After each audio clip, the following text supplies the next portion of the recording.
बिस्मिल्लाहिर्रहमानिर्रहीम। आज के इस लेक्चर में हम पढ़ेंगे फंक्शंस ऑफ फ्लोएम कि फ्लोएम का फंक्शंस क्या है। तो सबसे पहले उनका फंक्शन है प्लांट ग्रोथ। ये प्लांट ग्रोथ और डेवलपमेंट में बहुत अहम किरदार अदा करते हैं क्योंकि ये न्यूट्रिएंट्स की ट्रांसपोर्टेशन करता है, ये सल्यूट्स की ट्रांसपोर्टेशन करता है प्लांट बॉडी के अंदर। तो जहाँ जहाँ जिन न्यूट्रिएंट्स की ज़रूरत होती है प्लांट बॉडी के अंदर, तो वो उस तक उस न्यूट्रिएंट्स की रसाई वो आसान हो जाती हैं और इसी के नतीजे में सेल्स के अंदर मेटाबॉलिक प्रोसेस हो रहा होता है, कैटाबॉलिक प्रोसेस हो रहा होता है, एनाबॉलिक प्रोसेस हो रहा होता है और इन प्रोसेस और इन मेटाबॉलिज्म के नतीजे में सेल्स जो है वो ग्रोथ करता है, सेल्स के अंदर डेवलपमेंट वो आ जाती है।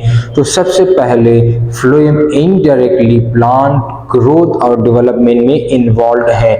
दूसरे नंबर पर ये फूड स्टोरेज का फंक्शंस भी परफॉर्म करते हैं। फूड स्टोरेज का मतलब ये है, ये जो फ्लोएम है ये कम्प्लेक्स टिश्यू है, ये डिफरेंट टाइप ऑफ सेल से मिलकर बना है।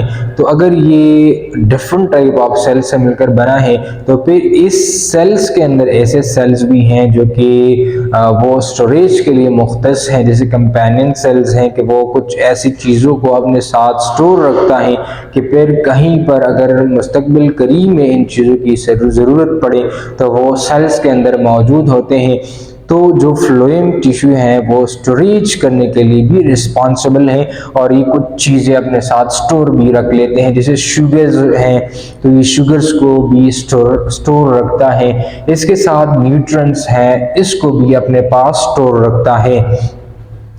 तीसरे नंबर पर हार्मोन्स रेगुलेशन में भी इन्वॉल्व है, यानी जहाँ पर हार्मोन्स की सिंथेसिस होती है तो फिर जहाँ पर उसकी सिंथेसिस होती है तो जाहिरी बात है उधर हार्मोन्स की मकदार ज़्यादा होंगे, तो उन ज़्यादा मकदार वाले रीजन से उन रीजन तक उसको लेकर जाना जहाँ पर हार्मोन्स की ज़रूरत है और जहाँ पर हार्मोन्स की कंसंट्रेशन भी कम है।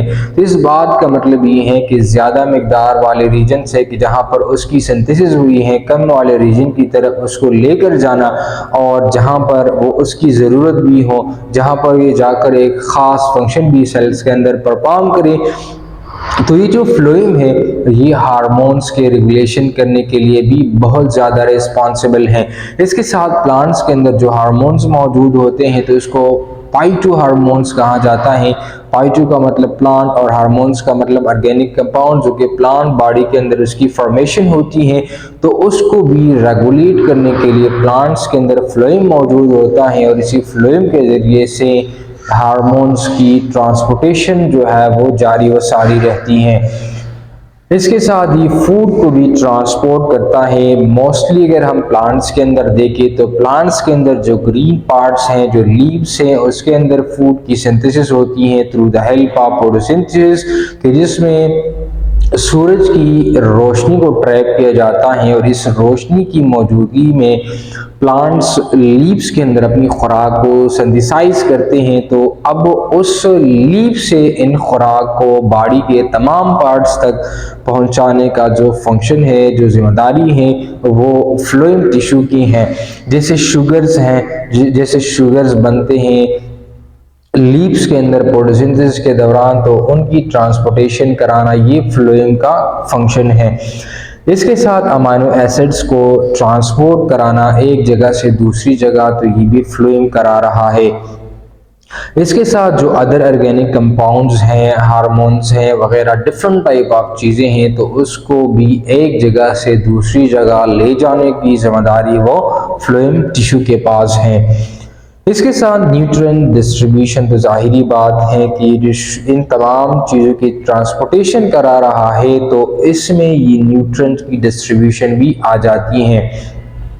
इसके साथ ये सपोर्ट में भी इन्वॉल्व है, जैसे इसके अंदर फ्लोएम फाइबर्स मौजूद होते हैं जो कि मैकेनिकल सपोर्ट प्रोवाइड करते हैं, मैकेनिकल स्ट्रेंथ प्रोवाइड करते हैं, क्योंकि जो फाइबर्स होते हैं ये स्क्लेरन काइमेटस इन नेचर होते हैं और इसी की वजह से ये खुद भी मजबूत सेल्स हैं। तो जिन टिश्यू के अंदर ये फ्लोएम पे फाइबर्स मौजूद होते हैं तो उसको ये मैकेनिकल स्ट्रेंथ प्रोवाइड करता है, मैकेनिकल सपोर्ट प्रोवाइड करता है। नेक्स्ट उनका फंक्शन है डिफेंस। ये डिफेंस मैकेनिज्म में भी इनडायरेक्टली इन्वॉल्व है, यानी जो चीज़ें डिफेंस के लिए ज़रूरी हैं, जो सेकेंडरी मेटाबोलाइट्स हो जो कि ख़ास तौर पर डिफेंस के लिए मुख्तस हो चुकी हो, तो उनको ट्रांसपोर्ट कराना उस रीजन तक कि उसके ऊपर इंसेक्ट ना आए, उसके ऊपर हर्बिवोर्स ना आए और उसको खा ना जाए, उसको कोई नुकसान न पहुंच जाए, तो उसमें भी फ्लोएम का बहुत इंपॉर्टेंट रोल है।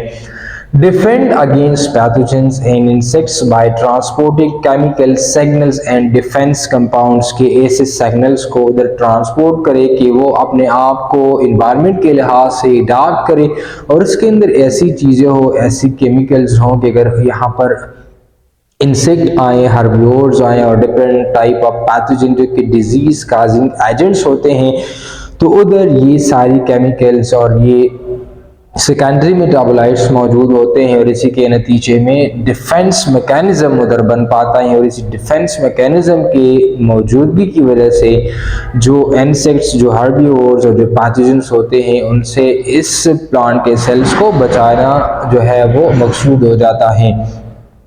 नेक्स्ट उनका फंक्शन है हार्मोन ट्रांसपोर्ट, जैसे ऑक्सिन्स है, जैसे साइटोकिनिन है, तो ये प्लांट ग्रोथ और डेवलपमेंट में अहम किरदार अदा करते हैं, तो उनकी ट्रांसपोर्टेशन कराना भी ये फ्लोएम का फंक्शन है। नेक्स्ट ये है कि ये वेस्ट रिमूवल करा रहा है, यानी प्लांट्स के अंदर जाहिरी बात है मेटाबॉलिक प्रोसेस हो रहा है, तो इस मेटाबॉलिक प्रोसेस के दौरान ऐसी चीज़ें भी बनेगी जो कि वेस्ट प्रोडक्ट होंगे कि जो सेल्स को नॉट रिक्वायर्ड होंगे, जो कि सेल्स को उनकी ज़रूरत नहीं होगी, लेकिन एक केमिकल प्रोसेस, एक केमिकल रिएक्शन, एक केमिकल बॉन्ड फॉर्मेशन के नतीजे में कुछ ऐसे चीज़ें भी बनते हैं जिसको वेस्ट प्रोडक्ट कहा जाता है कि वो नहीं चाहिए होती, लेकिन वैसे ही एक मेटाबॉलिक प्रोसेस के दौरान, एक केमिकल रिएक्शन के दौरान, एक केमिकल बॉन्डिंग फॉर्मेशन के दौरान उनकी सिंथेसिस होती है, तो उनको भी अब सेल से बाहर कराना, इनको बाहर फेंकना अब एक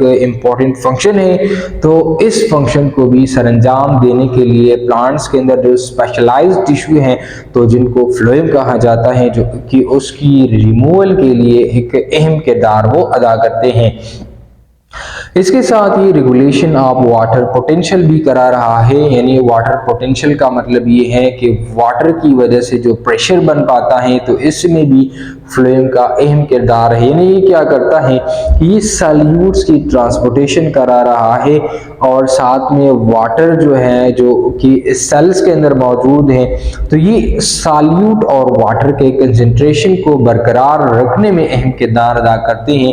सॉल्यूट और वाटर की उसकी ट्रांसपोर्टेशन करने में ये इन्वॉल्व है।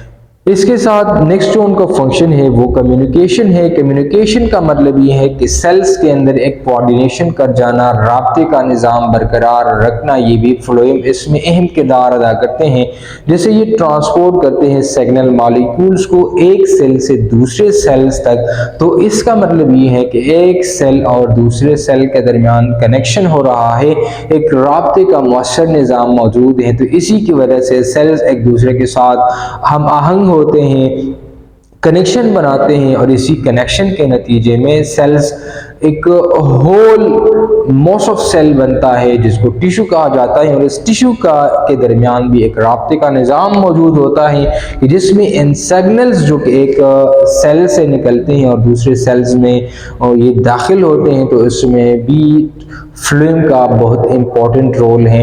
इसके साथ एडाप्टेशन, जैसे इन्वायरमेंटल स्ट्रेस आते हैं, जैसे ड्रॉट कंडीशन आता है, जैसे स्ट्रेस कंडीशन आता है, तो इसमें भी फ्लोएम जो है वो इन्वॉल्व है। एडाप्टेशन का मतलब ये है कि चेंजिंग इन्वायरमेंट के साथ अपने आप को मुताबिकत कर जाना, जैसे माहौल के अंदर तब्दीली आती रहती है वक्त के गुजरने के साथ साथ, तो ऑर्गेनिज्म क्या करता है कि वो भी अपने वजूद और अपनी बॉडी के अंदर कुछ ऐसे चेंजेस लेकर आते हैं कि अपने माहौल और अपने इन्वायरमेंट के साथ अपने आप को मुताबिकत कर सके। और ये जो चेंजिंग और ये जो तब्दीली होती है, ये मोस्टली उसके डीएनए में ये तरतीब पाती हैं और ये वो अपने इन्वायरमेंट को रिस्पांस शो करते हैं और वो रिस्पांस एक पॉजिटिव रिस्पांस होता है जो कि अपने आप को इन्वायरमेंट के साथ रिलेट करने के लिए होती हैं। तो इसमें भी एडाप्टेशन के अंदर भी जो फ्लोएम है ये बहुत इम्पोर्टेंट रोल प्ले करते हैं, क्योंकि ये वाटर साथ में न्यूट्रिएंट्स और सॉल्यूट्स के ट्रांसपोर्टेशन के लिए रिस्पॉन्सिबल है।